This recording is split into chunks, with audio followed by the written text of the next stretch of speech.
Ce que vous allez lire raconte un événement qui bouleversa à jamais la vie d'un homme puissant de Boston. Un homme comblé par la réussite, la richesse et l'influence, mais vidé peu à peu de tout ce qui donne un sens véritable à l'existence.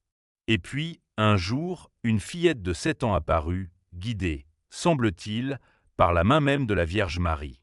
C'est l'histoire de Marcus et Hélène Sullivan et du miracle qui allait changer non seulement leur destin, mais leur cœur. Peut-être, en la lisant, remettrez-vous en question ce que vous croyez savoir sur la foi, l'amour et les miracles. La réussite vide de Marcus. À 48 ans, Marcus Sullivan régnait sur le monde de la finance. Fondateur d'un fonds d'investissement prospère, il avait bâti sa fortune à la force du travail et de l'ambition. Son nom inspirait respect et crainte à Boston. Il vivait dans un manoir datant des années 1920, entouré de jardins impeccables et de voitures de luxe qu'il ne conduisait presque jamais. Tout semblait parfait, sauf l'essentiel. Chaque nuit, vers 11 heures, la lumière de son bureau restait allumée. Les écrans brillaient, les chiffres défilaient, et le temps s'écoulait sans qu'il s'en aperçoive. Une porte s'ouvrait parfois doucement derrière lui. Hélène, sa femme, se tenait là, fatiguée mais douce. « Tu viens te coucher ? » « Encore quelques minutes, » répondait-il sans lever les yeux. Ces minutes-là, pourtant, s'étaient changées en années. Et Hélène finissait toujours par refermer la porte dans le silence.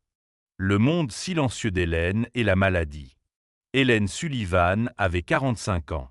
Architecte talentueuse, elle avait abandonné sa carrière 5 ans plus tôt, espérant retrouver un peu de la tendresse perdue dans leur couple. Mais les jours s'étiraient dans un manoir trop grand et trop calme.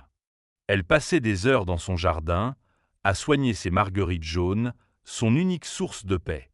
Puis vinrent la fatigue, les douleurs sourdes et le diagnostic. Une maladie du foie, grave et progressive. Le médecin parlait de traitement, d'espoir prudent, de patience.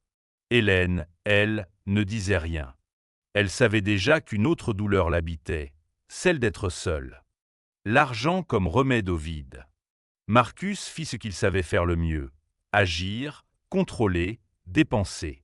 Il consulta les meilleurs spécialistes, paya les soins les plus coûteux, organisa tout dans les moindres détails.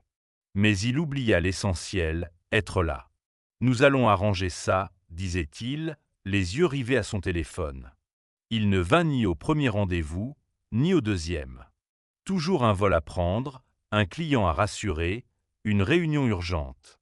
Hélène rentrait seule, les traits tirés, et répondait toujours la même chose à ses questions distraites. « Ça va, ne t'inquiète pas. » La maison, belle et froide, semblait vide d'âme. Même le vent paraissait éviter les fenêtres closes. La statue oubliée, symbole de foi perdue. Au bord du jardin, incrustée dans un vieux mur de pierre, se dressait une petite statue de la Vierge Marie. Autrefois éclatante, elle était aujourd'hui couverte de mousse, son visage à demi effacé. C'était l'arrière-grand-père de Marcus, un immigré italien, qui l'avait installée là comme bénédiction pour la maison.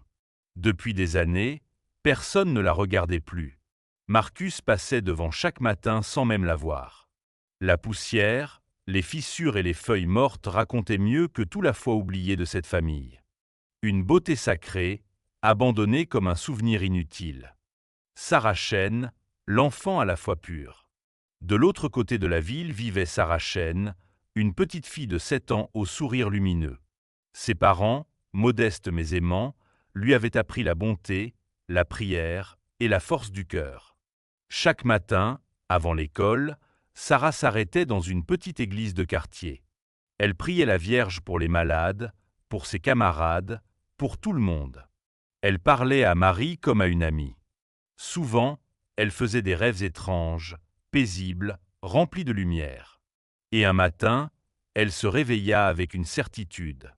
Aujourd'hui, il fallait rentrer par un autre chemin. La rencontre est le début du miracle. Ce jour-là, Sarah prit une rue inconnue, bordée de vieux murs et d'arbres majestueux. Elle s'arrêta soudain.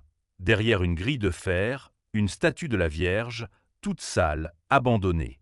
Sonco eur se serra. « Oh, Sainte Mère, Pourquoi t'a-t-on laissé comme ça? Murmura-t-elle. Le lendemain, elle revint avec un chiffon et une bouteille d'eau. Petite, mais déterminée, elle nettoya la pierre en silence, puis se mit à prier doucement. C'est alors que Marcus l'aperçut depuis sa voiture. Il s'approcha, interloqué. « Qu'est-ce que tu fais là, petite ?» Sarah leva la tête. « Je la nettoie. Elle est triste. »« Triste? Qui t'a dit ça? » ?»« Personne. Je l'ai senti. Et je prie aussi pour la dame malade qui habite ici. »« Marcus se fija. Quelle dame? » ?»« Elle s'appelle Hélène, » répondit l'enfant simplement. Marcus recula. Trouble. Comment pouvait-elle savoir? La révélation et l'éveil. Sarah revint chaque jour, à la même heure. Hélène, de sa fenêtre, observait cet enfant prier sous le vent, ses petites mains jointes. Cela lui réchauffait le cœur. Un soir, Marcus avoua tout à Hélène. La fillette, les rêves, ses paroles. Helen pluridausment.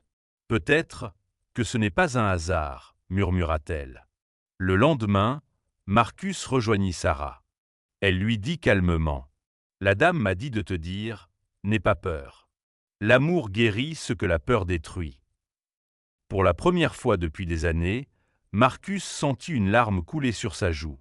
Ce soir-là, il prit la main d'Hélène et resta à ses côtés jusqu'à l'aube. Un silence plein de présence les enveloppait. L'épreuve et la transformation.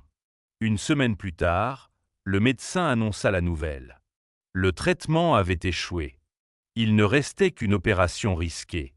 Marcus alla trouver Sarah, désespérée. « Je vais la perdre. Que dois-je faire ?» L'enfant répondit. « Reste avec elle. Aime-la. » Et prie. Alors, Marcus resta. Il annula ses voyages, ferma son ordinateur et veilla chaque nuit auprès d'Hélène. Quand arriva le jour de l'opération, il revint voir Sarah. « Apprends-moi à prier » lui demanda-t-il. Elle lui prit la main, ferma les yeux et murmura. « Dis simplement merci et confie-lui ton cœur. » Et Marcus pria. Vraiment, pour la première fois de sa vie, il pria non pour réussir, mais pour aimer. Le miracle et la renaissance. L'opération fut un succès inattendu.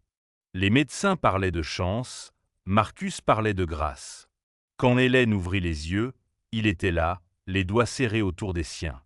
Les semaines suivantes, elle reprit des forces, et Marcus découvrit la joie simple d'être présent. Chaque jour, il remerciait Dieu et cet enfant. Au printemps, il fit restaurer la statue, blanche, pure, entourée de marguerites neuves. Sarah vint déposer une fleur aux pieds de la Vierge. Marcus la regarda et dit « Tu es notre petit ange. » Le soleil dorait les murs. Et le vent semblait murmurer une promesse. Le véritable miracle n'avait pas seulement guéri le corps d'Hélène, mais avait rendu la lumière à deux âmes qui s'étaient perdues.